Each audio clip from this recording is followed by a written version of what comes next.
Morning, YouTubies. Decided to come on here and give a little bit of an update on my mama. I don't know a whole lot yet, and we're not able to actually be down there with her like I want to be. She's 150 miles away from home, so it was a little bit of a drive. And the fact that Anthony had to come to dialysis this morning, so we weren't able to. We wanted to go there last night when all this happened, when she went to the hospital for a stroke. They life flighted her from Warsaw, Missouri to Columbia, Missouri. So that's quite a ways away, both by driving and by flight.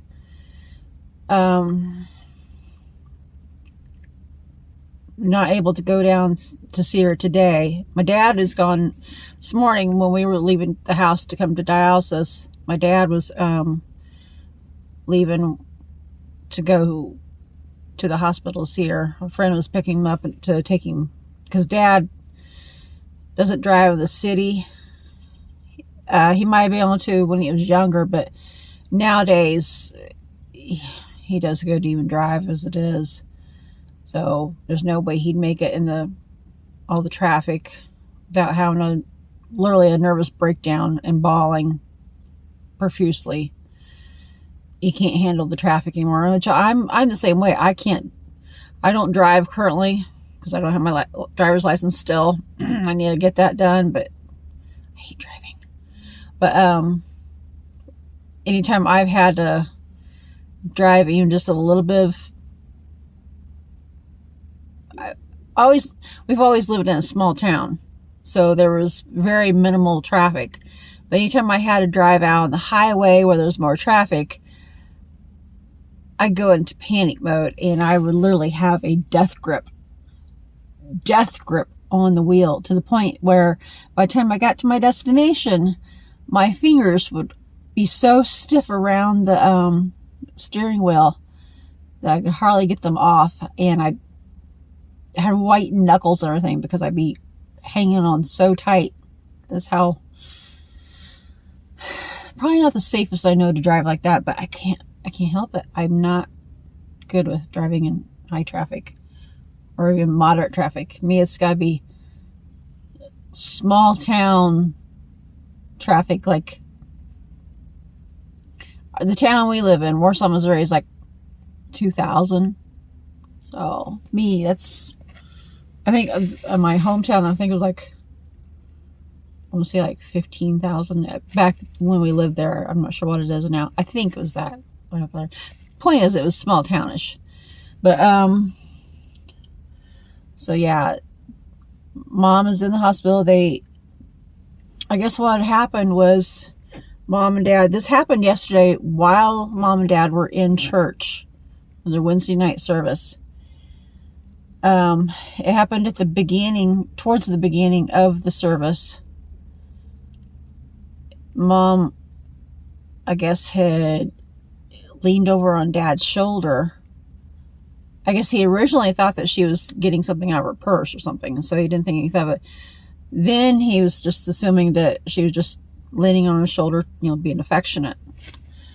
Well, neither one was the case.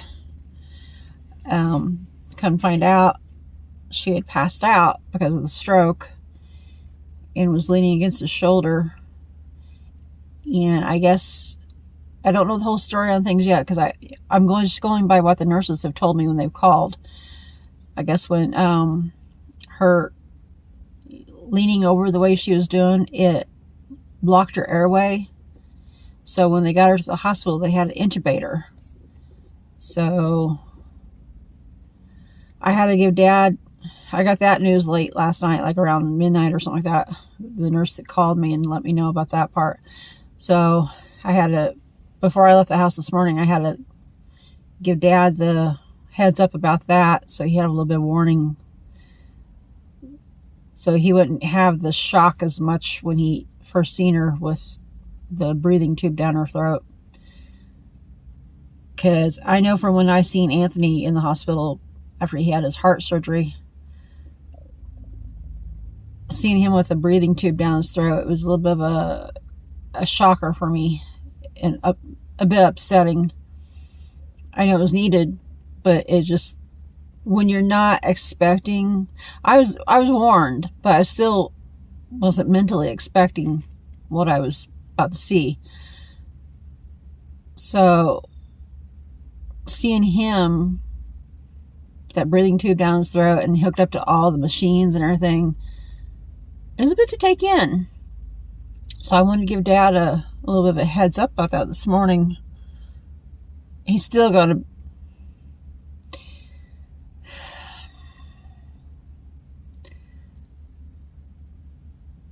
be a bawling mess through all this. I know. Part of it I get, because it is upsetting, and I was the same way with Anthony a little bit here and there. I'd bawl a little bit and then I'd be okay, and then I'd bawl a little bit and be okay. I'd have my little moments. Don't mean to be a negative Nancy to Dad, but there are times that some of it doesn't seem real in other situations, not just with Mom having the stroke, in all kinds of different situations. He can cry at the drop of a hat, as long as somebody is around to see it. Kind of like,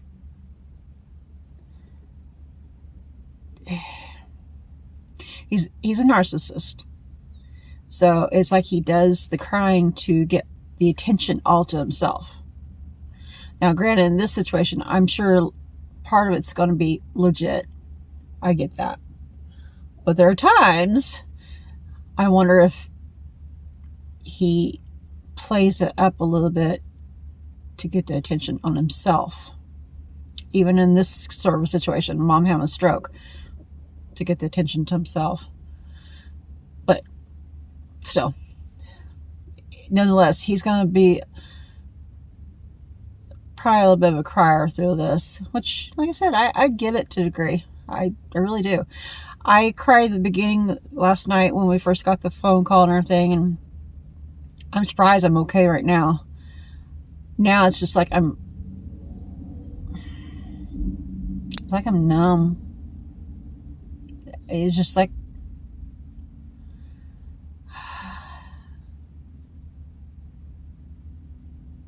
it's like I'm so worried about Mom right now, but I'm numb. I don't know how to describe it. It's almost like I've got to numb my feelings right now to protect myself from myself.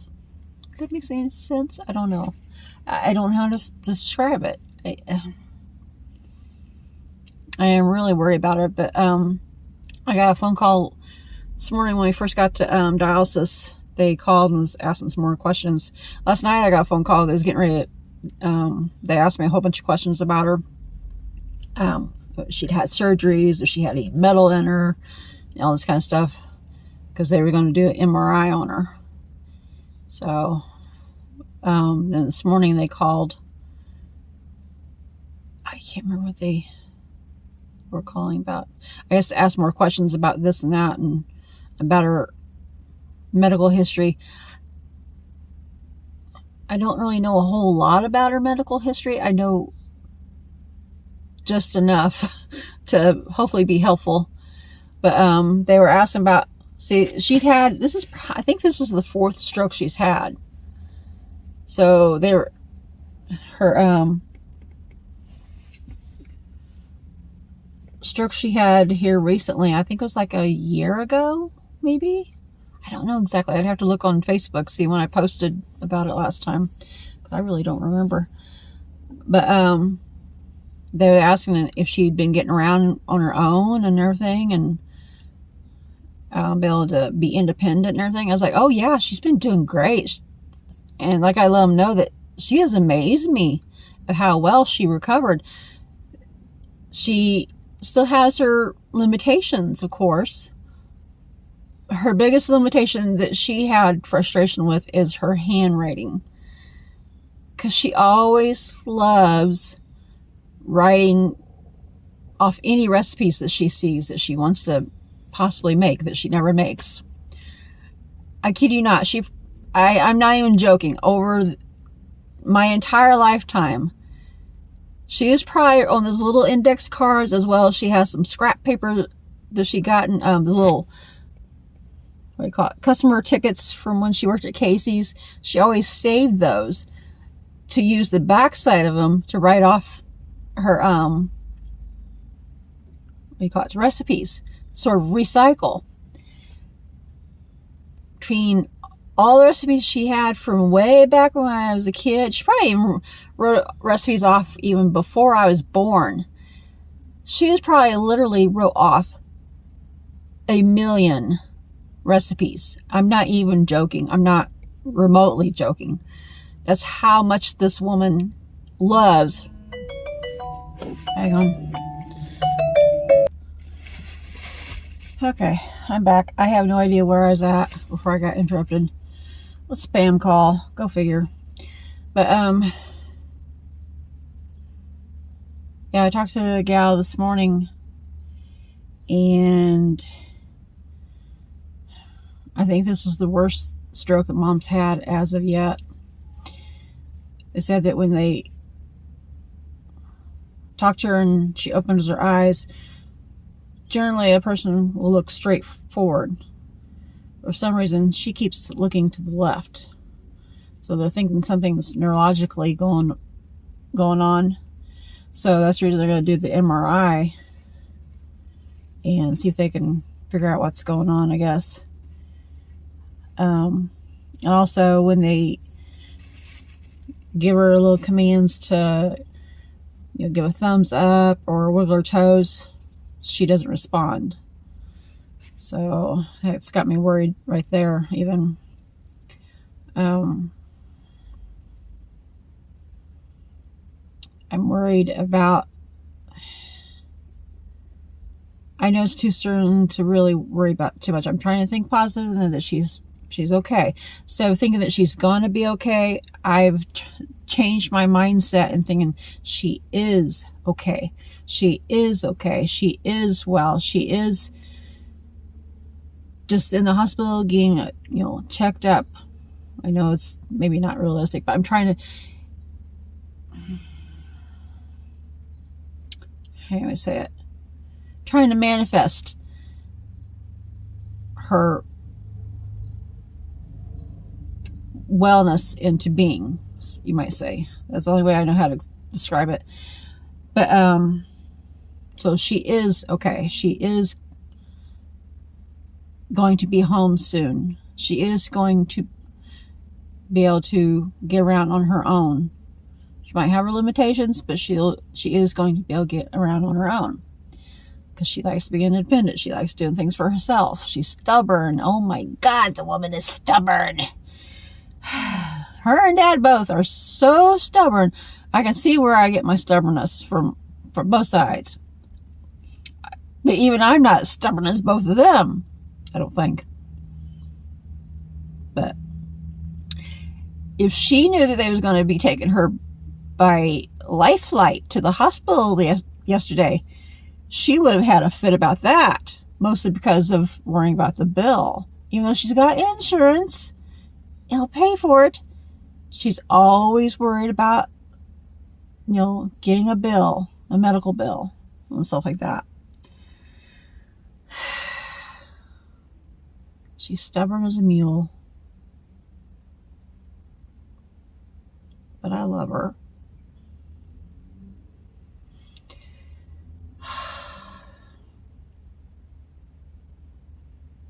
For myself, I'm a little bit worried about when she's able to get home, of how I'm going to be able to physically take care of everybody. When I'm struggling to take care of myself because of my chronic fatigue. I've been having some real issues lately. I've been getting so tired. I think I've been accidentally pushing myself too much on things and not realizing it. I generally try to pace myself, but that's not always easy when you got things you want to get done or things that need to be done. It took me a long time. See, I started coming down with chronic fatigue about 7, maybe 8 years ago. It was just before we moved in with Mom and Dad. in, I think 2016. Maybe it's closer to 8 years. I'm not exactly sure. But I started coming down with chronic fatigue just before we moved in with mom and dad. That's the reason I had to quit my job. I couldn't do it anymore. That and dealing with boss from hell. Always constantly trying to fire me, even though not trying to toot my own horn, but I consider myself as one of the best. I'm not saying I was the best, but one of the best workers there at Casey's, because I was always trying to do my job. I was trying to do a good job, you know, all this kind of stuff, try to get my stuff done. Didn't always succeed, but I tried. And I don't know what her deal was. She was constantly my boss was constantly trying to fire me, but yet her favorites would get by with doing whatever they wanted. So anyway, so I am worried about when she gets home of how we're going to do things so I can help care for her and take care of mom, dad, and Anthony, as well as take care of myself.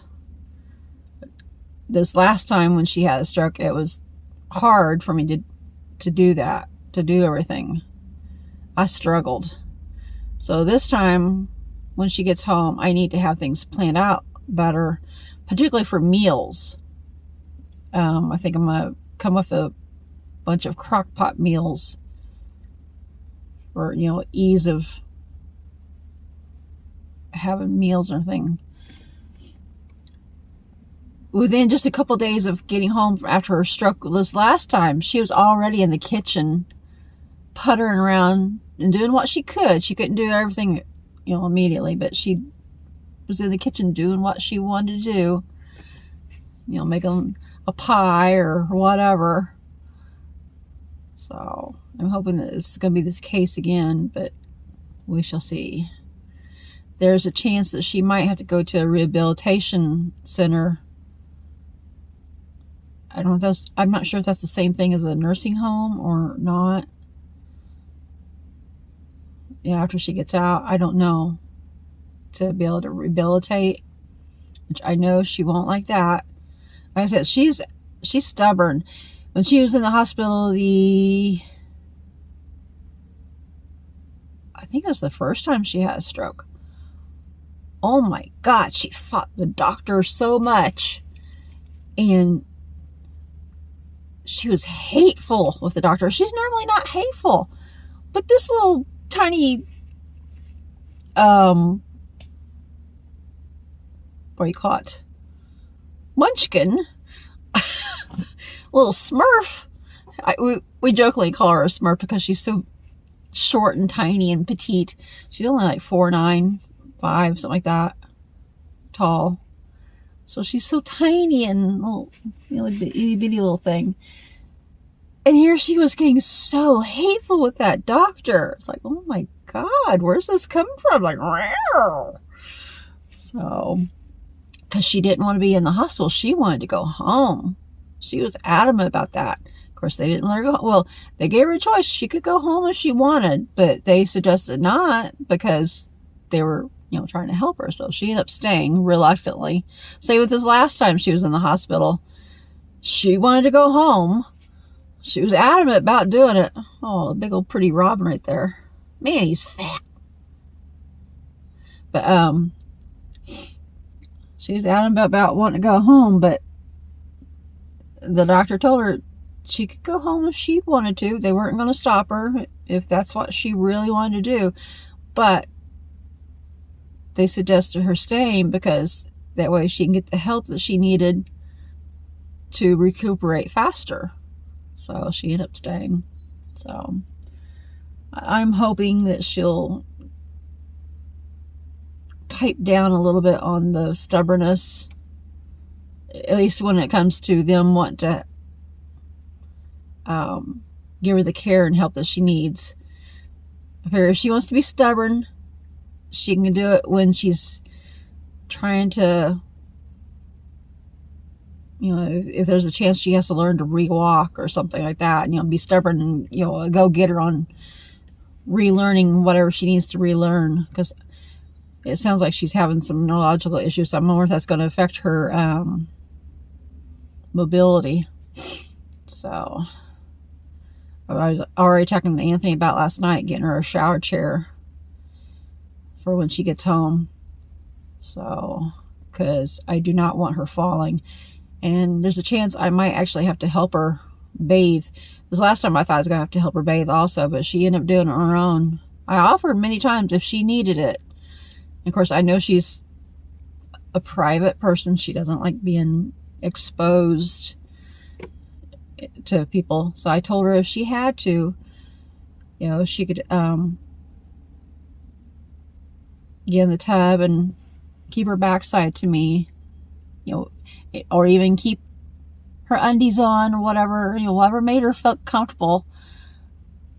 And, or if she's in there wanting to wash her hair or whatever, have a gown or even one of my swimsuits or something to help cover, and I can help her wash her hair, something, whatever it would take to help her feel comfortable. So, because I understand, I never liked being exposed to people like that either. I remember it being in junior high, and that was one of the first things I found out that we had to do was when I was in 5th grade. I found out when I got to 6th grade that we were going to have to take showers after gym class in front of people. I was terrified to do it because I've never had to do that before, and I couldn't do it. So I get it. So, but anywho, that's the update on her as of yet. That she's still in the hospital. She's doing okay, but she's not doing great. So, but I'm thinking positive that she's doing good. She's coming home soon. I'm believing positively that she's going to have mobility. She might have limitations. Who knows? I don't know. But whatever it is, we'll figure it out. I'll help her as much as I can. She's 77 years old right now. And in June, if she makes it to June, I'm believing she will, she'll be 78. So, and then in September, Dad will be 88. Wait, no? Let's see, she was born in 45 and Dad was born in 35. He was born September 28th of 35. Mom was born June 23rd of 45. So, whatever that is, I'm tired right now. I've not had much sleep. My cat kept waking me up numerous times this morning because she was hungry. And when she lets me know that she's hungry, she flops down on my pillow next to my face where her fur is like covering my nose, and I can't breathe. It's like I have to I can't breathe. Come out from underneath the fur. It's just so I can breathe. I lost track of how many times she woke me up this morning. She doesn't normally do that. So I don't know what her deal is this morning. She had food. She had water. She had dry food. She had canned food. And she had water. Fresh water. So I don't know what her deal was. So maybe she knows that we're stressed and stuff. And I don't know. So anywho, I'm going to scoot. If you're new at our channel, don't forget to like, comment, subscribe, share, and hit the notification bell. And if y'all could, please, just, if you're able to, keep my mama in positive thought and prayer, and always believe that she's going to be okay. And that she's going to come home. And she's not going to have the limitations from the stroke, or if it is, it's minimal. So I'm believing it. I'm believing it. I got to. So Anthony and I are going to plan on going and seeing her tomorrow. So I'm nervous about it because I'm not sure what I'm going to be seeing. I'm not sure if she's still going to be on the breathing machine or whatnot. But she's okay. She's gonna be okay. So, catch you guys later. Bye bye.